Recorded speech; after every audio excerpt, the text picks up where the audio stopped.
The Oklahoma State University Debate Club is a nonpartisan organization, and the contents of this episode do not reflect the ideas, positions, or opinions of the Oklahoma State University Debate Club or its members.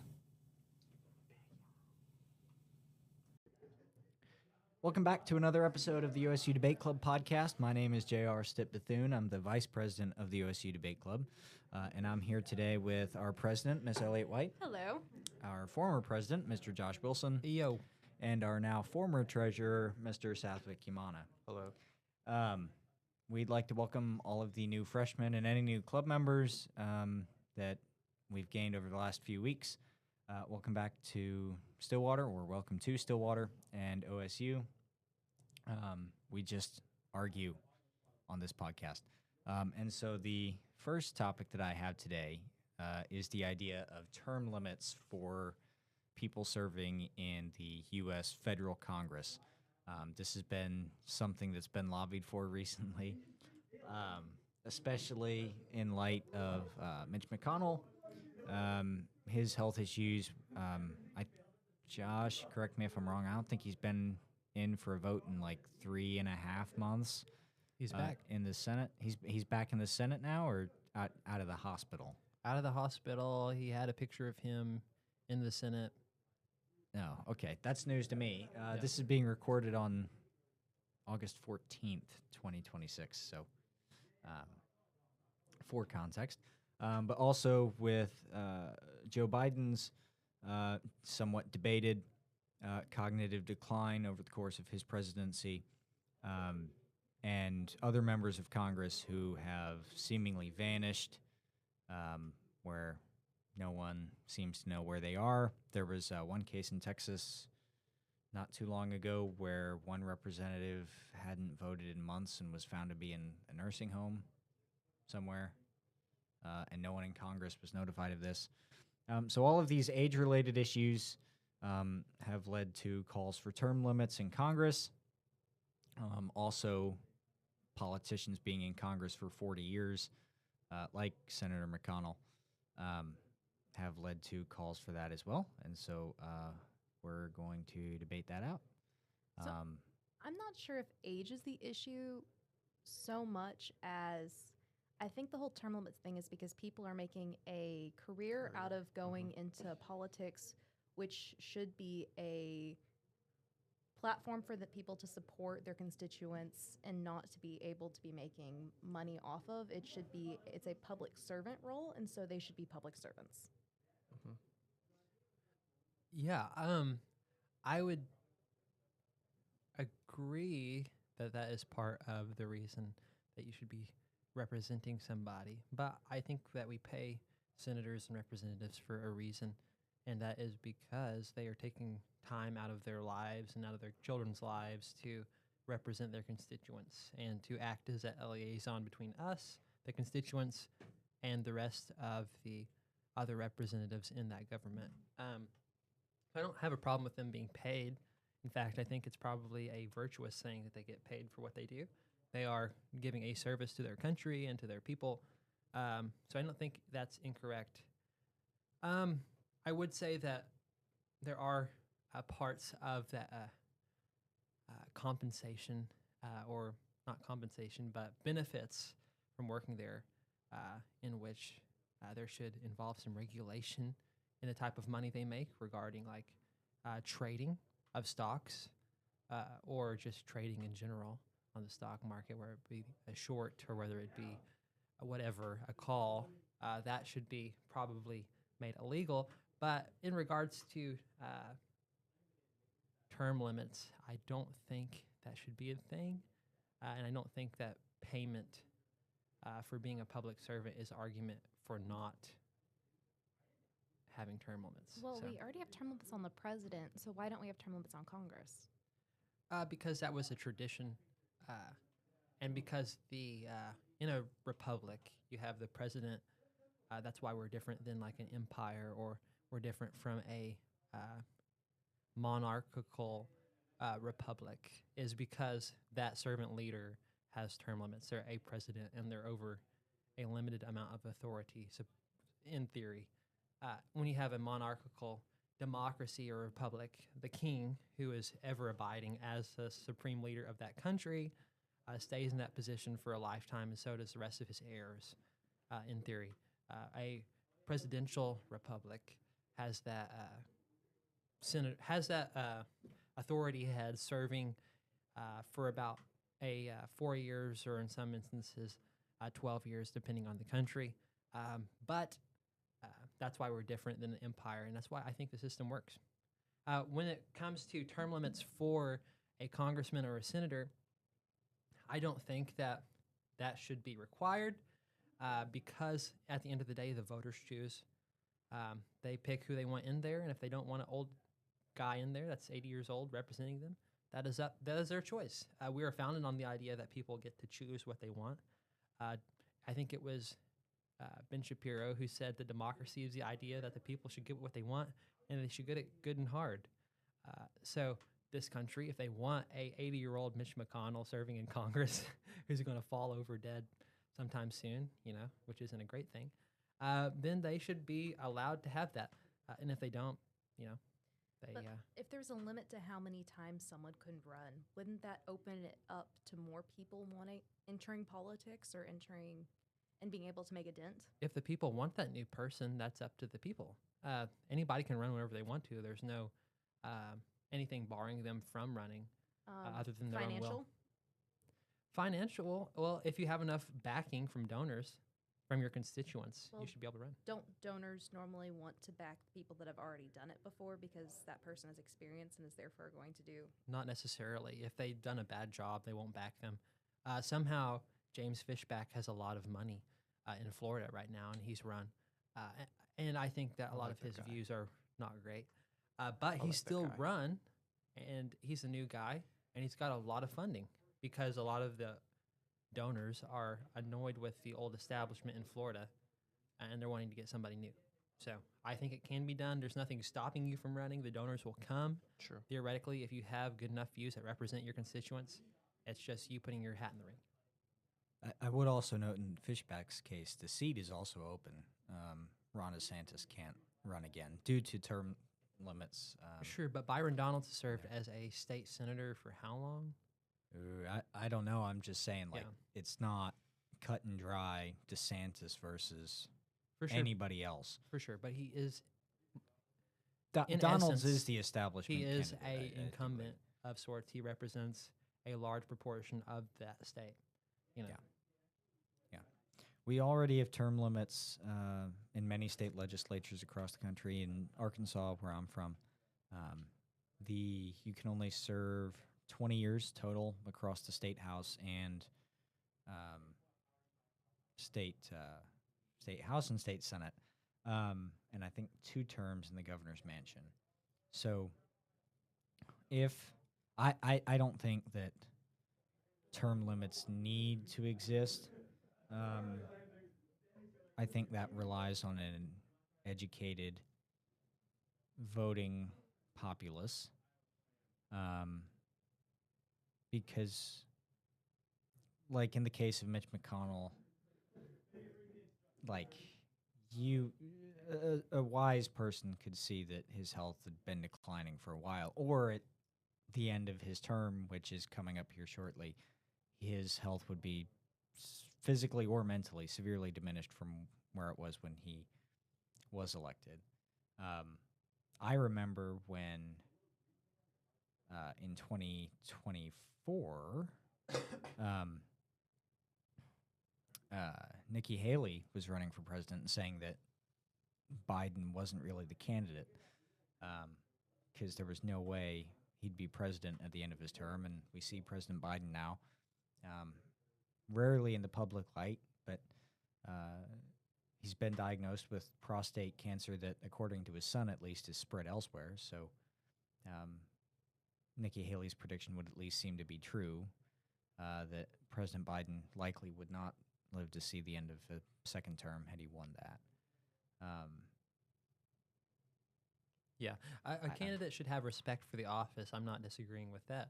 My disagreement comes when we say that the voter should be restricted on their choices. I think you should be able to choose whoever you want to serve in that position, regardless of what it's the people's choice. What if the parties instituted term limits? Like you can only be nominated for a certain seat so many times Yeah, for so many years. I think the party could do that. I just don't think that would be like in the heart of what our country was established to be, which was led by the people and for the people. And I think that whenever you get away from that spirit of leadership and that spirit of founding, then we kind of get away from what America traditionally was, which was a representative government. Can America be led by the people if you have people in Washington supposedly representing Wyoming or Texas or wherever who have been there for 30 plus years? Yeah, if they're voted in, they are theoretically represented by the people. Or representing. I don't disagree. I mean, yeah. I think if you spend so much time like in Washington, most of the congressional people in Washington have residences of some kind, apartments or houses bought or whatever in Washington. That's a lot of time for like 30 years, especially, like a long stretch of time. Like I've been here at OSU for 3 years now. I've lost touch with a lot of the things back from where I'm from. Granted, as a congressperson, I'd probably be back in Arkansas or my district a lot more. But being gone so far away so consistently, I think over time you can kind of lose that actual representative touch without even talking about all of the external national donor influences and lobbyists and stuff. You could, but you shouldn't. Like, you take people like Marco Rubio, who went back to Florida every weekend, or you take people in Oklahoma who are back consistently. Stephanie Bice, who is a congressman from Tulsa. I don't know how many times every month I see her back talking with constituents at different meetings. But, like, they're always back in their state and talking with people. And, you know, I think that a house in Washington is just for their own lodging and more of their own personal safety while they're there. There was a lot of people that probably wait up there to try and take a best shot, for lack of better wording, on one of these people that are up there. So having some personal protection or having some place where they can reside. I'm not disputing I mean, if you're working there full time, which hopefully as a congressperson you're doing, you're going to have somewhere to go sleep at night and whatnot. But I'm just saying, if you're there long term over an extended period of time, and certainly I guess some the good representatives don't let themselves fall into that trap. Right. But I think there's some who can and have fallen into that trap. Yeah, that's why it's incumbent upon the people to make sure that the people they don't like or that do that, like you're talking about, get voted out of office. I agree with Josh. Also, on a side note, I don't think just because you vote someone into office, they represent you. They represent you if you vote for legislations in the way that people who voted for you want you to vote. That's one thing. That's, at least in my opinion, a candidate represents you if that criteria is met. Also, I agree with Josh. If people have the power to change their representatives and they can make it's about choice. It's not about what's the best or the correct representative for you. And so let's say if your representative has been in Washington and he hasn't been back in Arkansas for a decade, then probably they'll just vote him out. They always have a choice.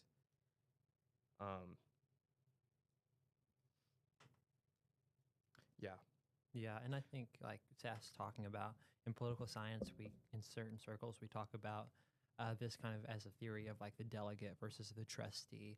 It's like, is your congressman going to be a delegate representing your people directly, or are they going to be a trustee, somebody that we elect that represents their own views and we trust their views usually? So we're just electing them as a person, as a representative to fulfill what we think, what they would think is best, and we trust their observations enough that they're going to vote as we see fit.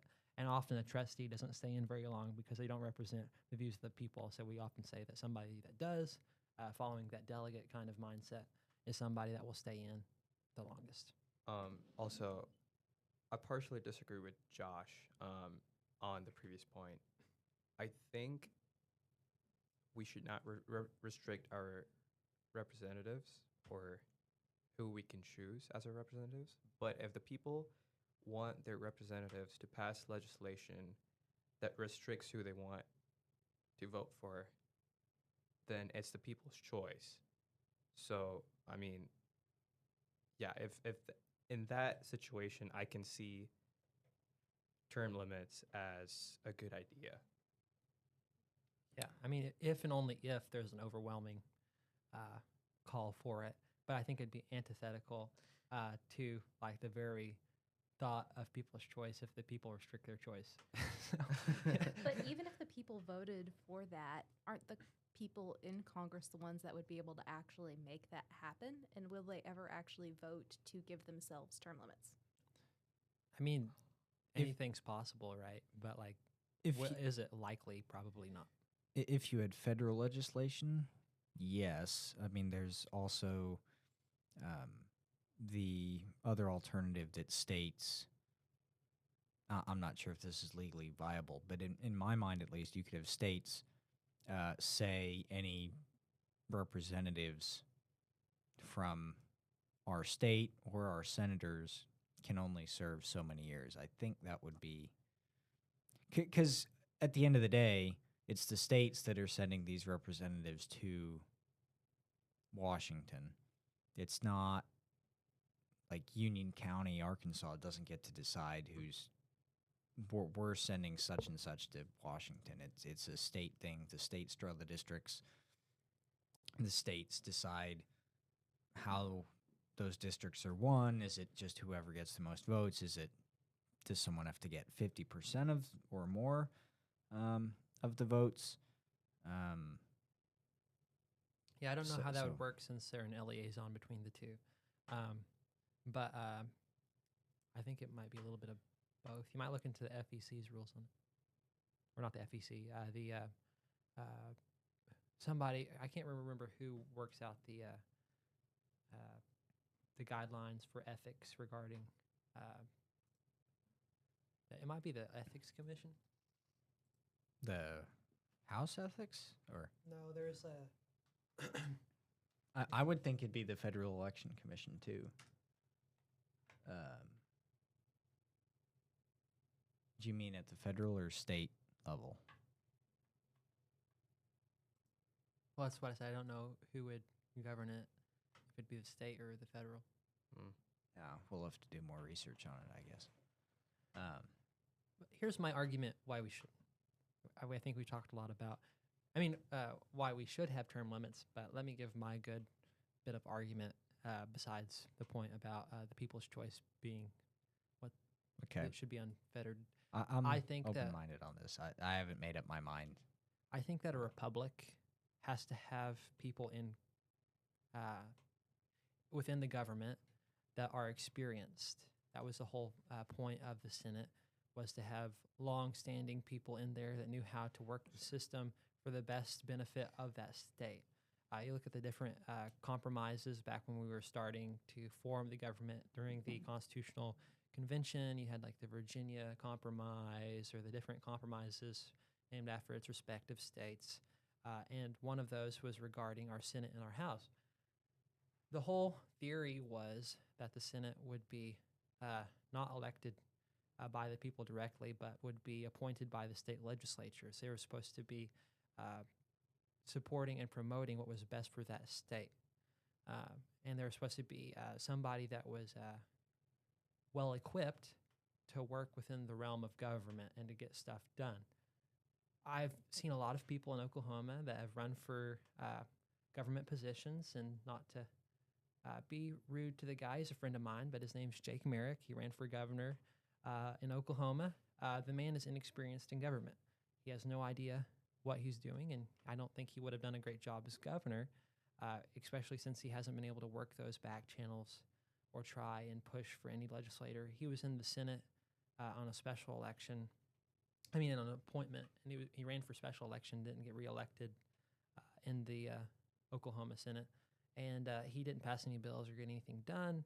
But most of his time there was overshadowed with a lot of no's on things.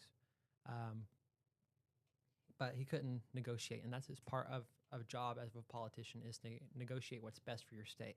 So whenever we're changing out these people all the time, theoretically, with a term limit, you're not going to be able to understand or be able to develop the skills needed to get what's best for your state. If we have somebody that is our personal agent for that state and can be there as long as we need them to be, then they'll get a lot more done. When we take that away, then we're no longer a republic, we're a pure democracy. A good book on mob rule and democracy is Lord of the Flies. Talks about what would happen on this like little theoretical, if there was a bunch of boys that went and started their own government on a pure democratic stance, what would happen? Well, it's pure collapse. And I think you can see that with like Athens, or you can see that with other places. In fact, whenever our nation was founded, Athens and democracy was a bad word for a lot of the constitutional convention. Mm-hmm. They absolutely had a disdain for pure democracy because it always fails every time it's tried. But a mixed government, a republic, was what led the charge for the Roman Empire for a little bit, and that's what saw them the most prosperity after they got away from that fact. And would term limits not fight back against kind of that mob rule democracy, though? Because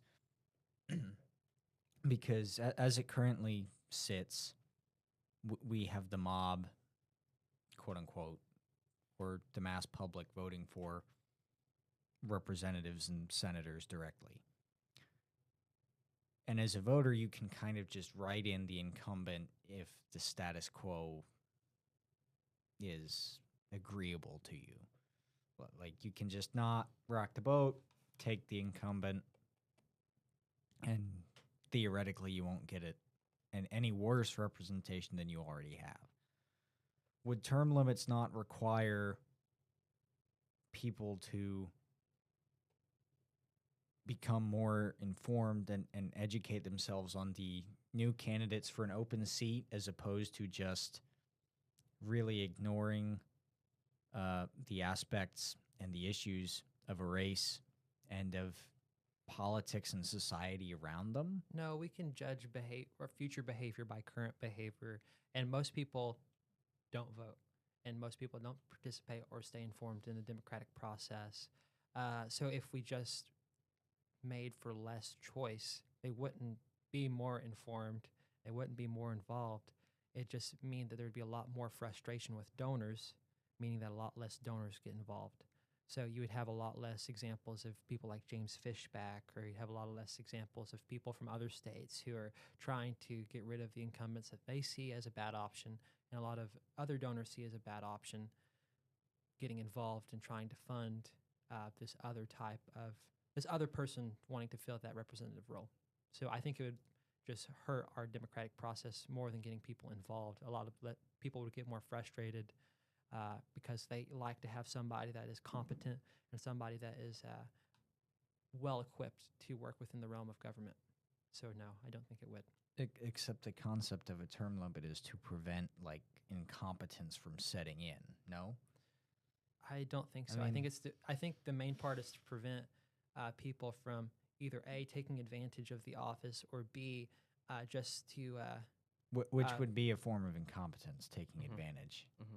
I think I you can think- be very educated and very competent and take advantage of the office. I think that it's Yeah, you can be competent and take advantage of your office, but Sure. if you're taking advantage of your office, that's a sign of incompetence to hold your office on a level of on a matter of principle. No, I think I think it's showing a lack of morality. But being able to take advantage of your office doesn't mean that you're lacking in in intelligence. It just means that you're using what intelligence you have to find loopholes or find ways that benefit you. It's not incompetency. It's just using your competence for crude acts. Your mental competence, yes, I'm saying that lack of morals renders you incompetent to fulfill the role for which you're applying for via election. Yeah, I don't think Okay. maybe unqualified is a word that might better fit that Okay. scenario, but competence. I But don't wouldn't think so. having term limits and having more different people rotate through be able to provide more competence because you're getting more brains working on towards a goal rather than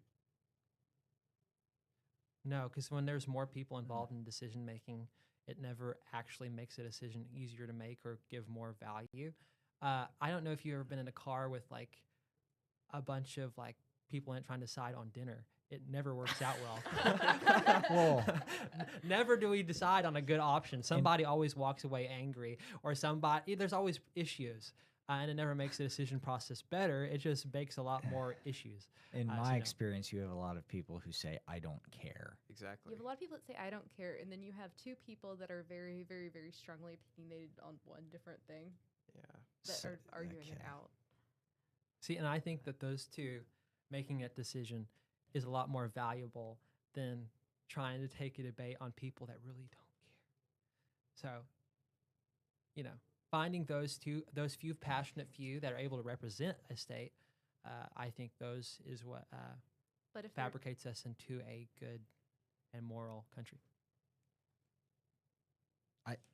The point of term limits, I think, can continue to find.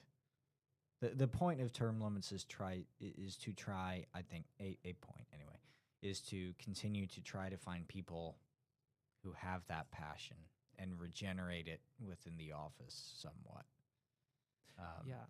Athens had I- term limits, Y- and they had certain things in which, like, And well, no, certainly, they actually didn't. But they did have a thing where, like, once a year, like, they'd all decide on somebody to ostracize from society, and I thought that was pretty funny. like That, like, Just poor one Jimmy person? this year is, like, Oh. gone, and he can no You- longer live in Athens. you do have to hit the right spot with term limits years wise, because I don't think like a 6-year term limit for senators is very helpful, because the whole point of the Senate is you want to have experienced veterans of governance and statecraft But there. do you want someone who's made it a career to the point where they're not representing their people anymore? So Yeah, like That's when you I vote 'em out. don't It's like, I don't want to like 6 or even like 12-year limit, but I don't really want someone who's there for like 40 years. True. Yeah, I always Um, struggle to find out like a good reason why we should. And a lot of the people I talk to seem like they just have a lot of annoyance with people that are in the Senate. And my only way to combat that is to say, well, just vote them out. I mean, that's kind of the whole role of a democratic system is if I you have a agree. problem with somebody, just cast your vote. I think there's a lot of people in the U.S. now who feel like their vote doesn't count due to that doesn't count or doesn't really have that discernible an impact, whether that's because of how polarized we've become, at least. See, I don't I think read so. an I economics disagree. paper that was talking statistically. There's no point in showing up because your vote's not statistically going to matter with that giant pool. And so there's all these economics papers about if you actually should bother showing up to vote, even because it's not going to matter in the long run. See, I would disagree though. Like I've been to a lot of campaign events in Kansas and Oklahoma, and I was at one event where a lady won the seat from a Republican incumbent, and she was a Democrat, and she won it by 6 votes. And there's stuff like that in Oklahoma all the time On the state level or on the local state level, but even going to the federal level as well. People, I think, are misinformed or have their feelings misplaced when they say my vote doesn't count, when very much there are a lot of examples that show that it I think does. there's a reason why people feel that way, but I think logically it still counts. I think it's who you're voting for that makes a difference in whether your vote counts or not. And so I also saw a statistic that said, I'd have to bring it up, but only 30% of 30% of legislations that people are actually in favor of get passed, while 70% of legislation that people are not in favor of get passed. So the numbers might change, might be a little different, but a lot of the legislations that people want do not get passed, while a lot of the legislations that people want don't get passed, is my point. And so that is one reason why people feel like their vote does not count. But again, if you vote for the right candidate, that if you vote smart, your vote will still count. Well, I mean, if you cast a vote, period, your vote is still being counted. Whether or not it's for the candidate that wins, it's still being counted. And if we're going to go to philosophy, the social contract, to join a society, you give up some rights. And so if you are going to be in a society that votes on your leaders and the leader you've voted for doesn't get picked, it is still your leader because you joined that society. Yes, but no. Imagine a situation where your candidate promises something, and you vote for him because of that promise. And then when he shows up in Congress or Senate or whatever, he does not do what he says. Then you don't vote for him the next year and you get rid of him. Exactly. That is what people do not understand. You still have another choice. But that is a reason why people feel like their vote doesn't count. Yeah, but I also so like but in he Arkansas. Still got in. He just didn't do what he said he was going to do, which is a personal character problem, not a voting problem. Yes, I agree. So in Arkansas, voting for a Democrat for any of the U.S. Senate or congressional seats is statistically just a waste of your vote and your time, because generally a Democrat's not going to win at this point in U.S. House or U.S. Senate, or I doubt the governor's race. Mm-hmm. So probably any Democrat or more liberal thinking individual. So if you're a Democrat or a more liberal thinking person in the state of Arkansas, going to vote is kind of a waste of your time at the statewide or just House district level. And that's not, we haven't even gotten into our lobbyists kind of capturing representatives' votes. What about big money and the Citizens United just infusion of the money doesn't into matter. campaigns? It does. Really? I hate to break it to you. McCall, he ran for governor, and he spent $2,400 or something around that number approximately on the voters, each vote.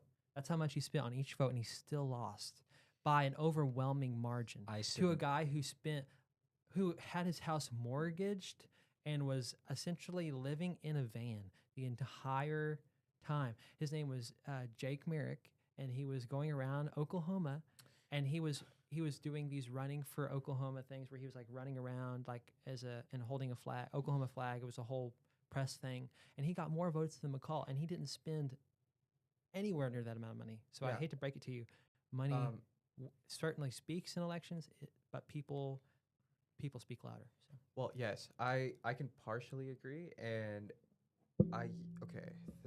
this is a hot take. Go ahead, Seth.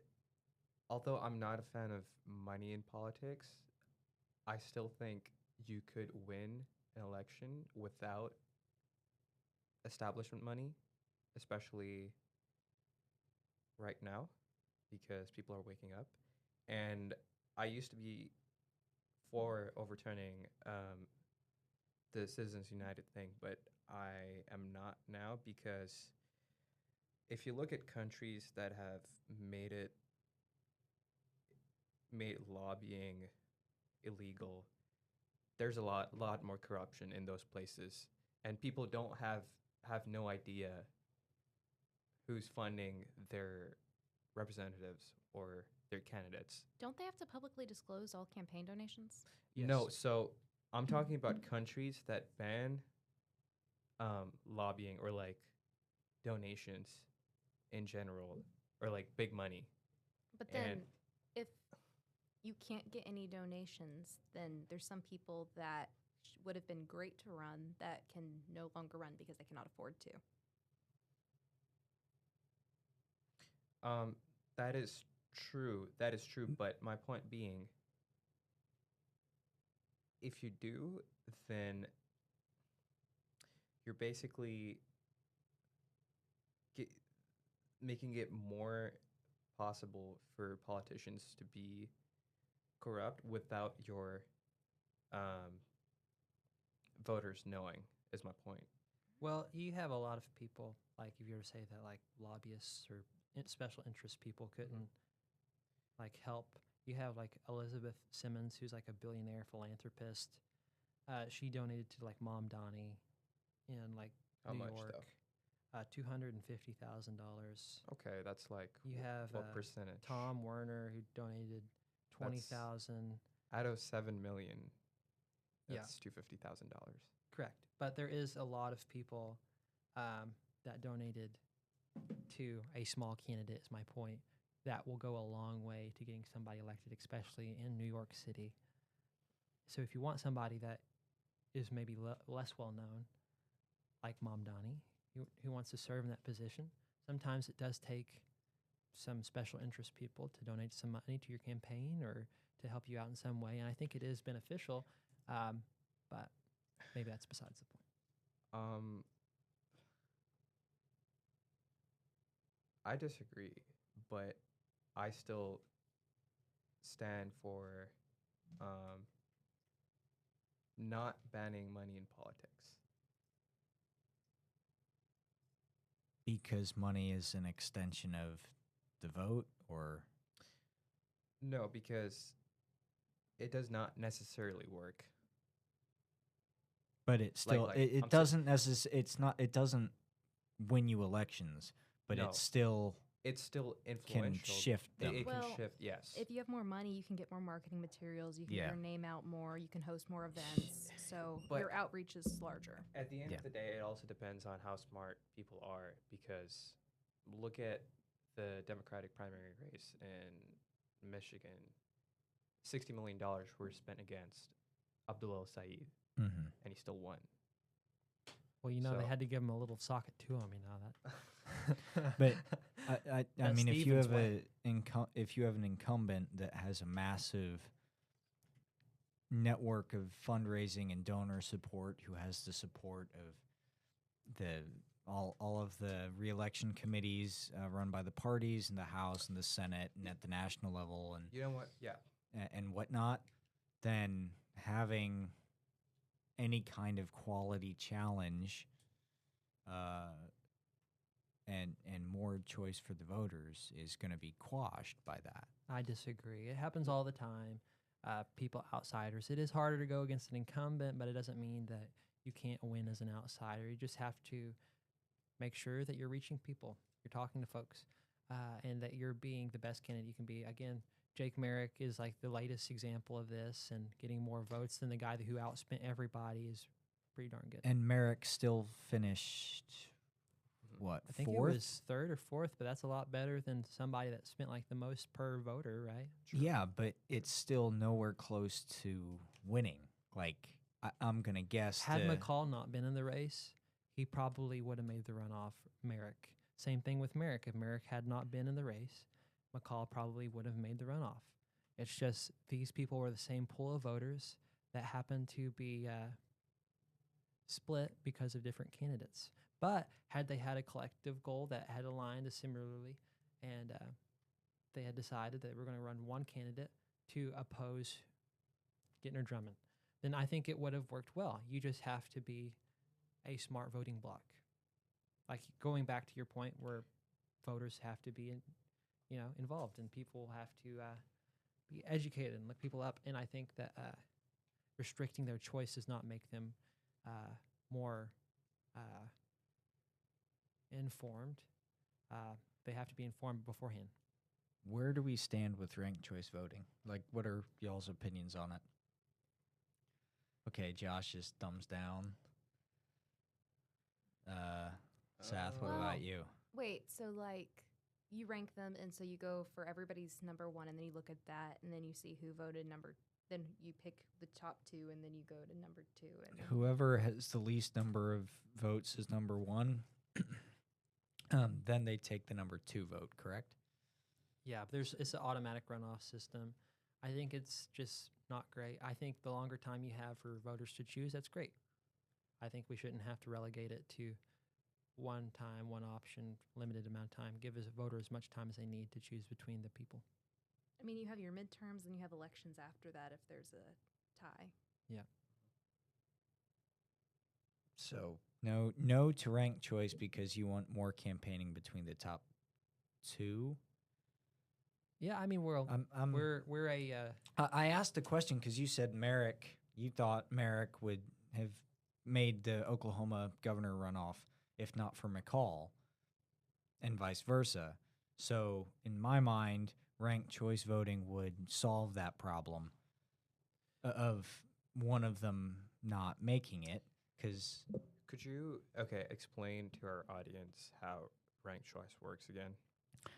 it may vary based on on wherever it's practiced. But to my understanding, ranked choice voting basically each voter ranks the candidate or candidate pair in order of how they would vote. So I'd vote for Biden 1, Trump 2, Bush 3, Obama 4. That's a totally random order. You feel like a Ross Perot guy. Yeah. So Perot 5. how do you decide the winner? So then you'd take however. So you'd cancel So- out so the there'd person that be a got the tally. last amount of votes. Yeah. So and then like Trump you would would have- give the person who had the second amount. Well, you would look at the second ranked votes, and then you would add them on top of the votes they got in the first round to everybody else. And if somebody got over 50%, then they would be your winner. If nobody got over 50%, then you'd subtract the third person and you go off, or the fourth person, or if in the case of 5. whoever has the least Yeah, number. and then you'd look at it. And if nobody got over 50% on the next rank, then you'd go again. And if there's no other candidates, then it's just the person who got the most. If you want a more detailed version, if you're listening to this, Google it. There are probably a bunch of articles from third parties or states themselves that describe their voting patterns. I think it's a bad idea, especially because you can just like,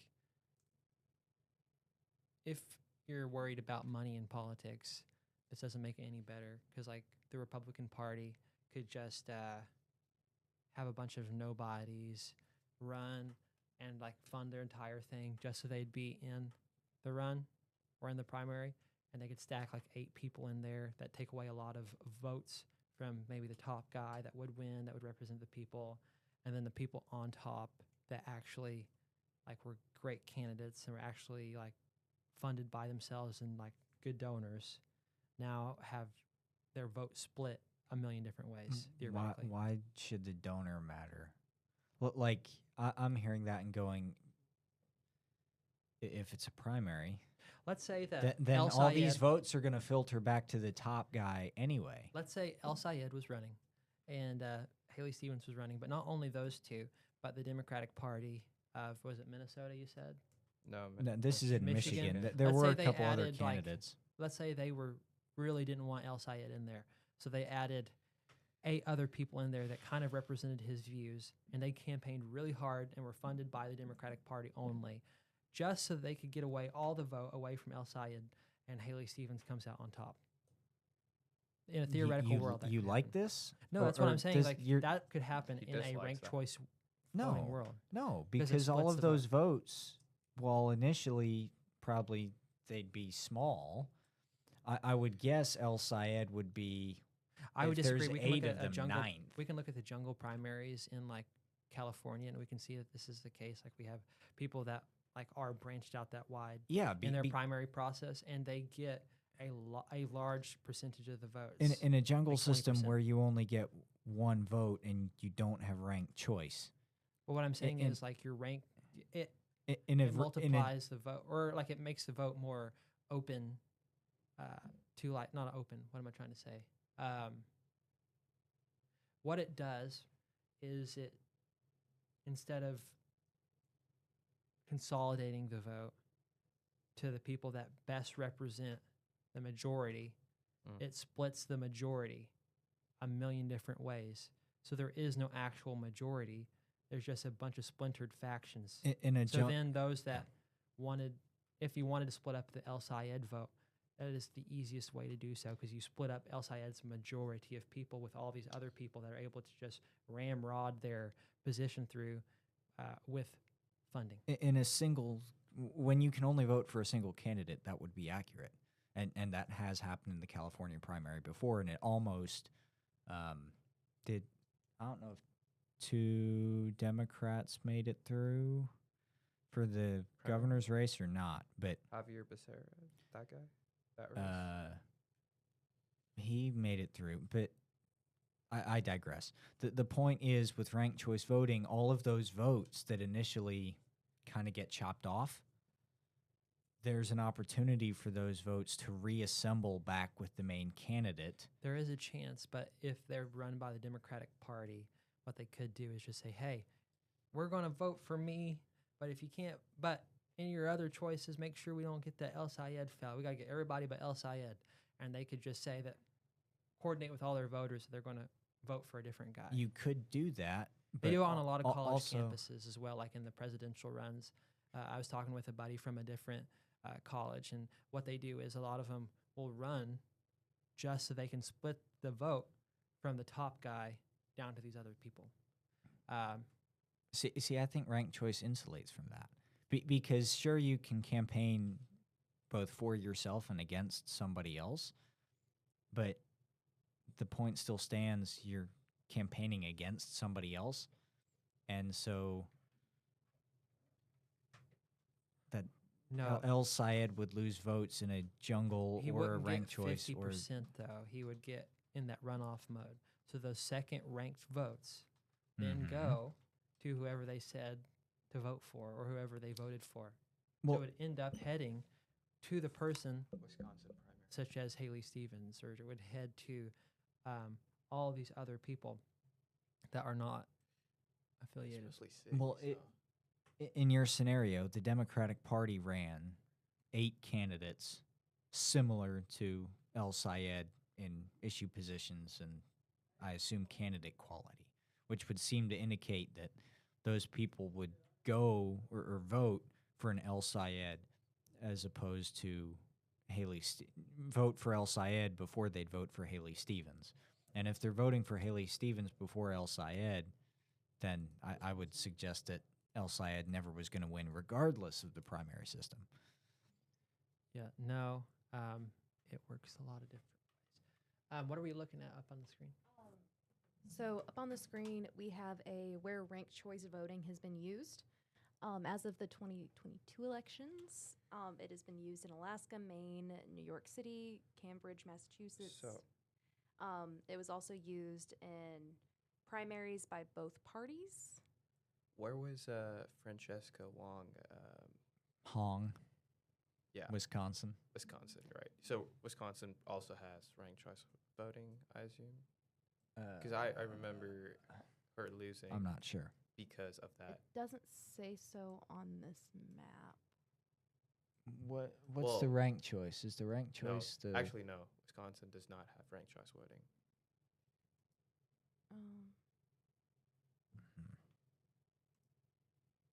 But I still think that if ranked choice, to me, allows people to vote initially without wasting their vote, it allows people to truly vote for third parties, independent candidates, small party candidates that probably you've never heard of, and still have their vote count down the path.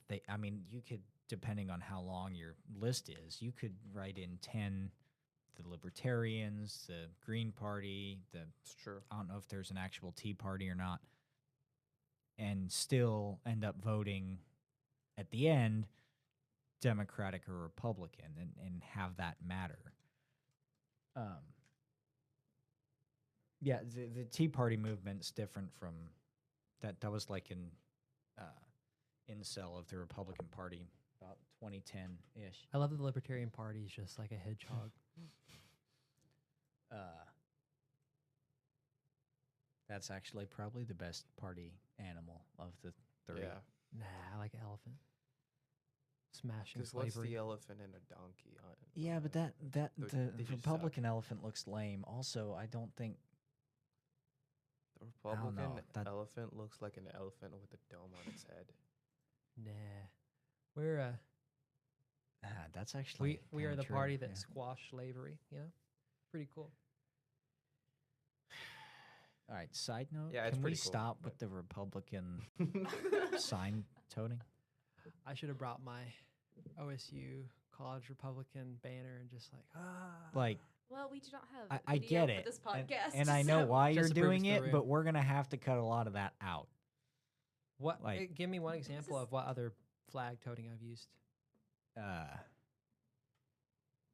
We're That- hosting Stephanie Bice on. It's not flag posting; it's just describing okay, situation of people that are in Yeah, the Republican I'm just. and Democrat I'm parties. just saying we can't, for reasons of partisan interpretation. I don't Exactly think we why I can do that. mentioned both Democratic and Republican people, because we are nonpartisan. Have we mentioned a single state level Democrat here in Oklahoma?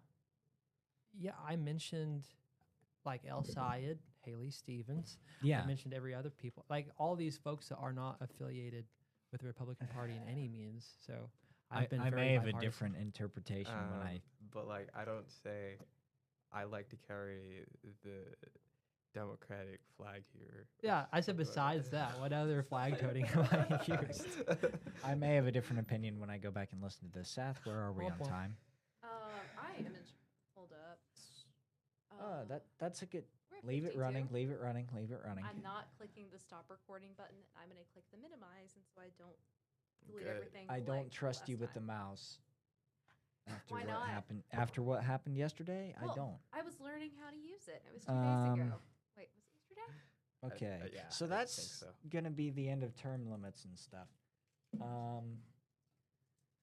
So We'll devise an ending to that, I guess, or cut it. Can Well- we cut out all the ranked choice voting? Why? I don't know. I'm just being petty. It's funny. I really don't understand your logic on this at all. Like, It's more mathematically, akin if to I had the a parliamentarian system, like the British parliamentary system, and it doesn't work to represent anybody over there. Everybody's always angry and mad. Yeah, they also- my MP won't do this and do that, and I think it's very it's worse over there in their system. That's how the Indian Parliament. looks Also, like. everything in Britain is worse. So, Exactly why we shouldn't have ranked choice voting and have an abundance of choices. so you're arguing ranked choice voting is what caused Britain to turn into the dumpster that it is now. I definitely think that it offers a lot of bad ideas. All right. I mean, Britain also speaks English. All right, Maybe we shouldn't speak English. Have we gotten all this We muck out of should. our It should be system? The official language of the U.S. Why? Good God. I hate this microphone. He's getting All right. nervous you can't throw paper airplanes because No. he speaks English. Probably not. because That's later in what the do you want to semester talk thing. about? No, What are we talking about? I've got it on my paper. Okay, What's that caffeine you got there, Josh? Dude, I'm so I'm glad trying to you asked. restart this. Some Monster Saf, Energy punk. if you don't mind. Some Monster Energy zero sugar punk punch. Pretty gnarly. talk about coffee. No, we've got Josh's school uniforms. Next. Well, I was trying to make the transition smoother. Coffee's down here at the Okay, end, and I don't do think it we're again. gonna get to it. do it again in like 20 minutes. Okay. Coffee? Coffee? Starbucks. Just don't. Just don't. Just Sponsored. Caribou? don't. We're totally sponsored by Starbucks, Cafe guys. Libre. Whoop, I whoop. don't like Cafe Libre. See, You I know like that's Caribou. not a I like hot take. Caribou, but my favorite one on campus is the Spears.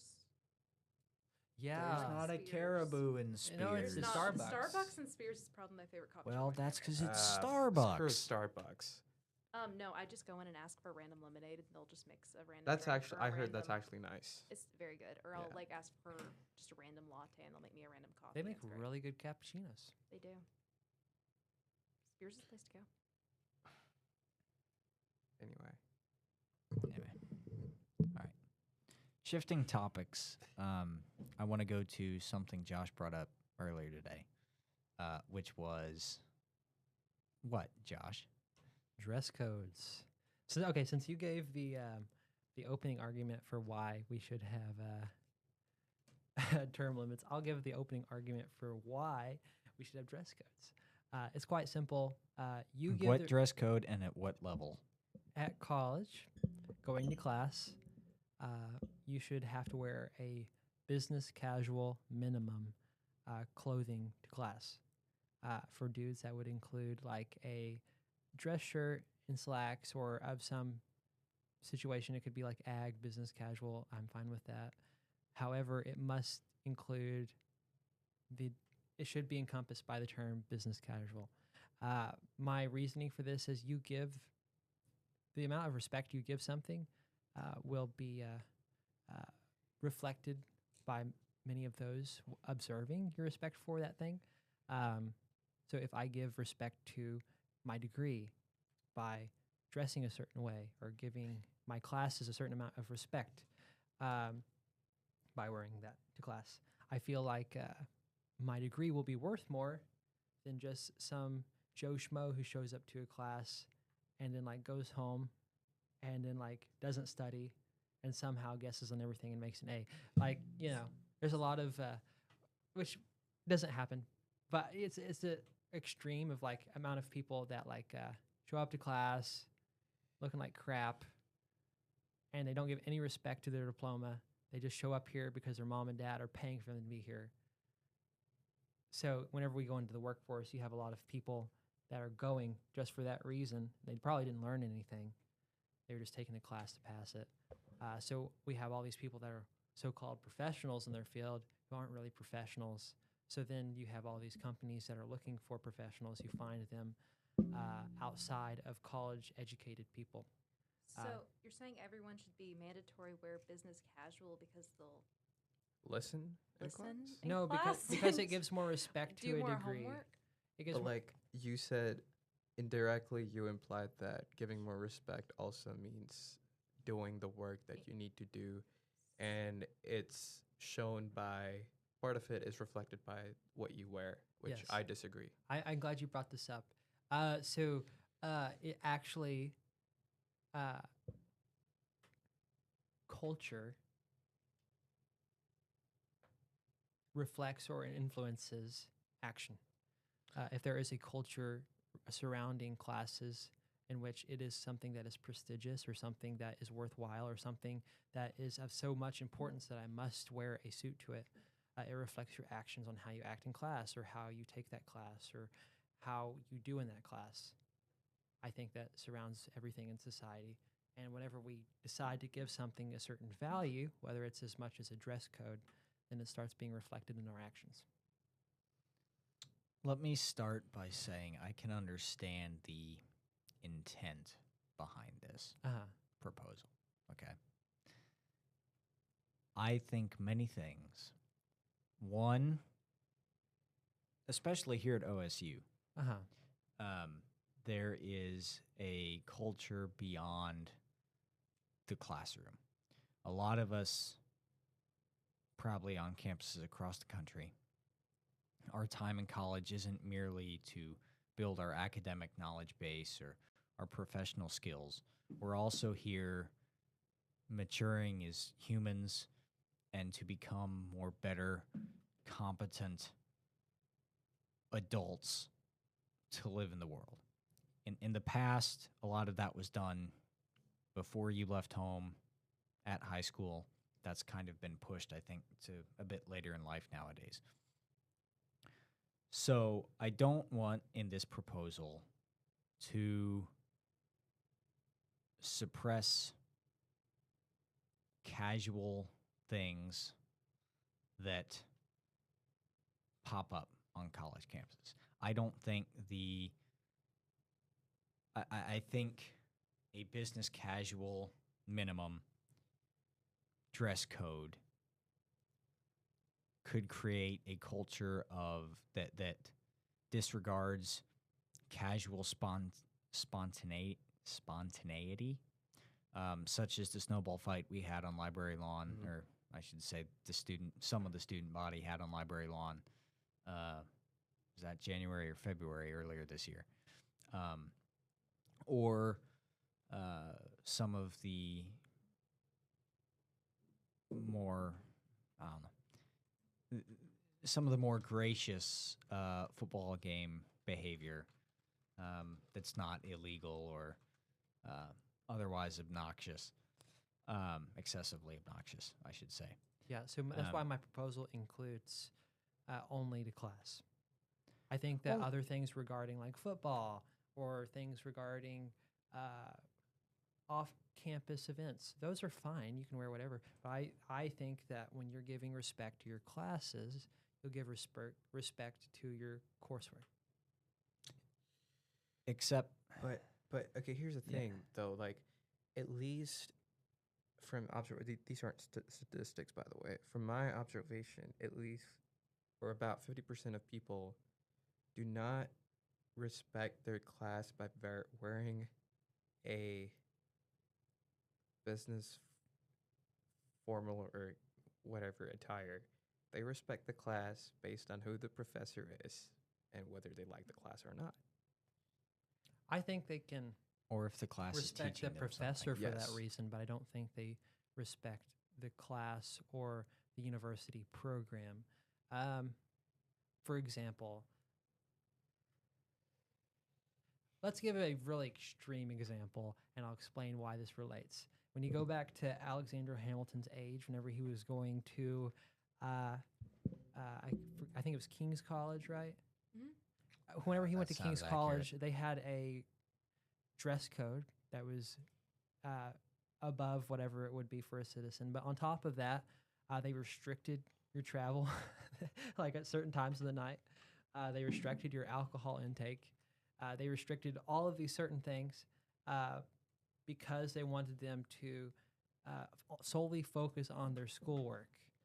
And anybody that came out of King's College or came out of Harvard who had similar restrictions often were very well respected. Why? Because they came from that group they came from that community, or they came from that college that gave respect to the degree and the purpose of why they were there. We are not here at OSU, allegedly, to party, even though I love partying. We are not here to have snowball fights, even though I love a great snowball fight. We are here for a quality education that will bring us at least some decent wealth or a better experience than perhaps our parents had, or to build upon the experiences they had, or to develop something ourselves in our businesses or our future business that we work with. It is not here for games, even though games are had and I'm glad they have been, and I'm glad that we have certain outings. But our main purpose of being here is to develop ourselves. So when we treat our program with respect and we treat our university with respect, I think that we will get a lot more out of the experience than just a few snowball fights. So I think that dressing to a standard gives respect to our degree and the institution that we represent, and there gives a bit of there's a sense of pride or a sense of prestigiousness that happens to be placed upon that institution by its members of that institution and people that have a view of that institution. I have a psychological explanation to this. I think people who are used to a certain kind of environment are usually attracted to something that's opposite to that and consider that to be more respectful or like more prestigious. Like if you ask someone from India, would you rather go to a college that enforces you to wear a uniform, or they don't? They'd probably say one that doesn't, because for most of their life, they've probably been wearing a uniform to an educational institution. And so I think it's more of a psychological thing and how people view how you respect an institution rather than if you're actually respecting your institution. I disagree with the theorem. If we go back to even the Dark Ages, we have the most prestigious in society wearing decent clothing, or you have the king wearing purple, or you have the people in the highest realms of society, or people that are more prestigious wearing nice clothing. Yes. I think that goes back to the amount of respect we gave to those offices, and I think that's going to, even nowadays, I don't wear a shorts and a t-shirt to court. I wear something that will be appealing to the eyes and something that will make me look as a professional, not somebody that is just stumbling out of bed to go to address a court official. I think the same thing applies for an education. We should go to class wanting to better ourselves and acting as a professional in society and building ourselves to be a professional in society rather than going to class looking like a schmuck who wants to look like a schmuck out in society later. I mean, that's the thing, though. What you call a schmuck depends on who you ask.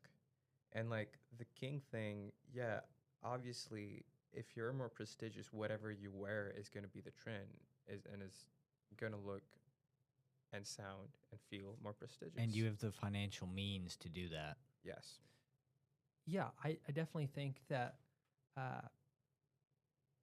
it doesn't go against my theory at all, just saying that, like, money happens to be more prestigious. I'm saying that if we want to seem or give credence to our degree program, it ought to be something that's prestigious, something that bears weight. Somebody that comes from OSU should be viewed as something like they know what they're about. They paid attention. They are a good student of their study. They are not somebody that showed up to class and just nodded off. They should be somebody that There's gave someone attention who to showed work. up to class in fancier clothes than other students. So, a few Well, questions real quick. yeah. Number one, we are a land grant university, and our primary major is agriculture. And so, how would we have people whose class is literally outside working with animals and farm equipment, and we have them doing that wearing suits? That doesn't make sense. Well, that's why I said that ag business professional would be acceptable as well. Well, you're going to have people wear nice button ups and blue jeans and their nice boots while they're working outside. It's Well, I 105 mean, nice degrees. boots. I would say that that's Sure. an extracurricular activity that fell outside of the span of my dress code. Yeah. Also, he Um, just said only classrooms. Correct. Okay. So So, And then I've gone to schools in the past that did implement a dress code, and the only thing that it really did was it took a mental load off in the morning because I didn't have to think about what I was putting on. I just wore, my options were red shirt or blue shirt and pants or skirt, and that was it. But then Just even 'cause- my public schools that I went to, it was still a they still had dress codes to implement, like just standards of what you could wear. Your shorts couldn't be so short. You couldn't wear shirts that had obscene pictures on them. That's probably universal, And so, pretty much anywhere government wise. for sure. Let me paint you a picture of Oklahoma public school system. When you have, like, for example, let's take Stillwell High School, the bane of my existence lately. It had a dress code that was like the whole shorts couldn't be this length or whatever. Nobody followed it. There was so many students that it just couldn't be enforced. However, when you get to Oklahoma or Edmond, or you get to certain places like that, they have more private schools or they have more charter schools, and these are seen as something that is prestigious. Going here, you often have a higher chance of getting a scholarship. You often have a higher chance of getting a better quality education. The test scores are way up than what a public school would have. And having a student from this school, usually 9 times out of 10, can conclude with having a kid that is more well-rounded, somebody that is better apt to learn at a university, somebody with a lot more experience than somebody at a public school who has not had this kind of education or type of culture. So it gives from going from these schools, you have a lot more respect given to your education there. However, at a public school, you're just the same as the rest of the folks that came from a public school. There was more prestigiousness. I to would those argue programs. because Really of quick, test scores. So Not I dress code. live in a town back home where my school district that my house is in does not have a high school. And so we got to go tour the surrounding 4 different high schools and figure out which one we wanted to go to. Even within the public schools, some were more prestigious than others, and some had better test scores, some had better art programs, theater programs, and so you would go where it fit what you wanted to do. And so people come to college, and generally, if you're going to a university, you try to pick one that aligns with what you want to learn. It has your major, you're trying to learn something. And so you've made a choice that this is where you want to go. And so by choosing it, you're already giving it some weight. I You didn't. give it weight by the amount of respect. Just because I go here doesn't mean that, like, for example, there's a lot of people that go to Northeastern State University in Oklahoma. It is not a great school. I agree. However, there's a lot of people that go to it and they chose it. That doesn't mean their degree is worth much.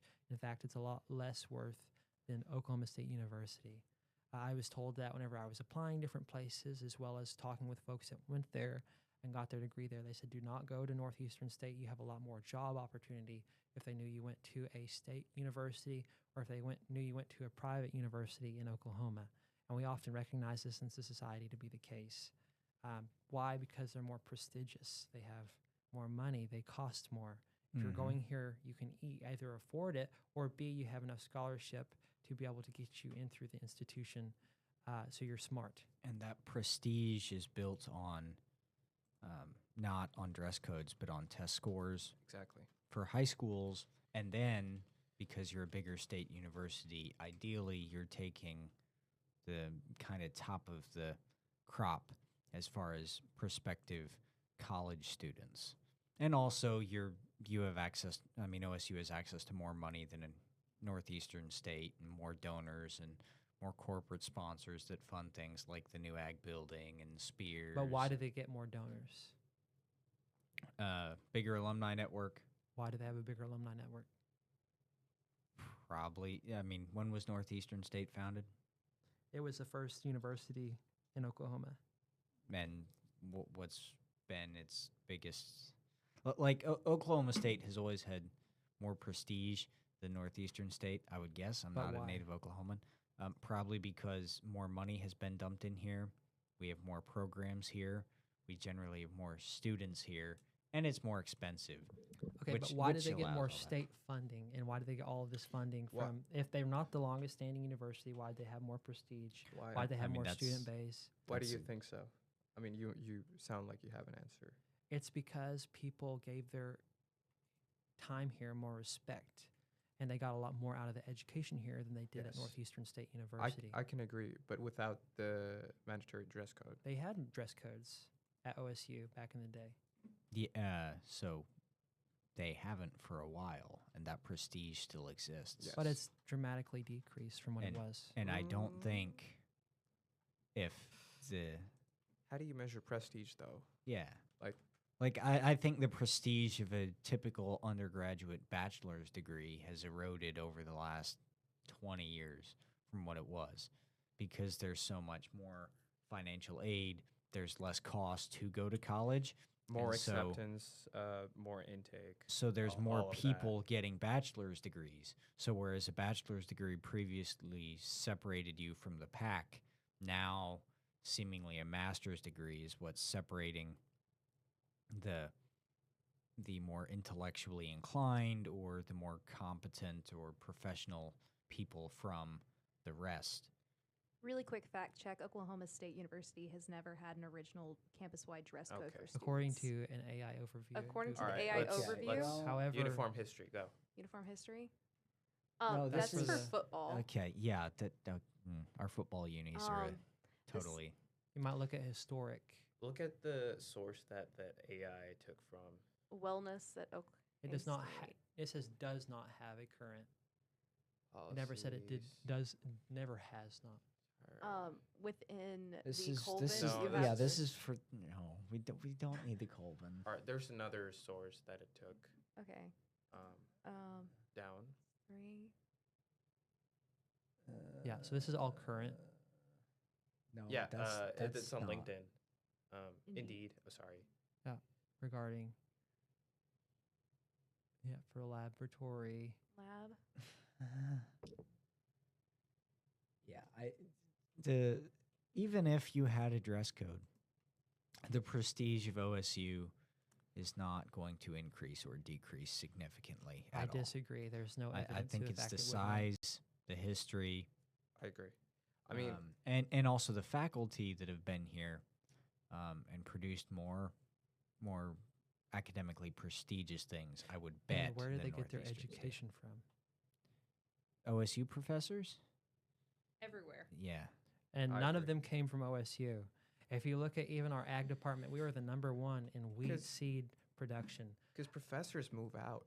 Correct, but you would think that many other professors of prestige would be from OSU if we were a prestigious institution, or if our folks were. So, like, a large amount of our people from OSU are not from OSU when it comes to anything prestigious, any program we have You here. professors, you mean? Yes, sorry. So you mean professors here at OSU are not necessarily OSU graduates? Many of them are not. Maybe Yeah, they're just and there's- not. But So I've had many That's that the are. case anywhere. Huh? But I've had many that are. OSU But none of them graduates. leading the prestigious programs we have. The one prestigious program we have here, we're number 1 in wheat production. All of those professors came from out of state. Okay. Okay, And that makes our college prestigious. For wheat like, production. Yeah, I- so I'm you're- not But- really looking at where my professors graduated and got their You made PhDs the- from, you made so the long as they're argument- competent and whatnot. I mean, our faculty generally have probably graduated from more prestigious universities and have more education than the average Northeastern State professor. And I'm sure Northeastern State professors have plenty of academic training and have, earned all their due diligence.